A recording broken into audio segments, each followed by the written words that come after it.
কর্মস্থলের নিরাপত্তা, স্বাস্থ্যসম্মত পরিবেশ, শ্রমিকদের বাসস্থান ও রেশনীয় ব্যবস্থার দাবিতে রাজধানীতে সমাবেশ ও র্যালি করছে নির্মাণ শ্রমিকরা।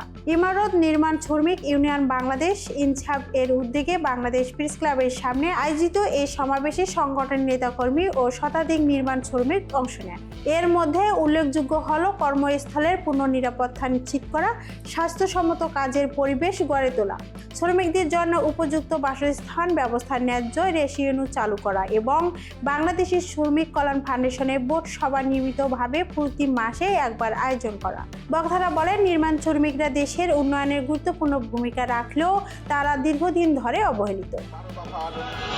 আদায়ের লক্ষ্যে ইনসাফের 12 দফা আদায়ের জন্য আমরা কিন্তু আমাদের এই সংগ্রাম কোন সমাজ ব্যবস্থা দাবি আদায় না হলে আগামীতে আরও কঠোর কর্মসূচির হুঁশিয়ারি দেন নেতারা।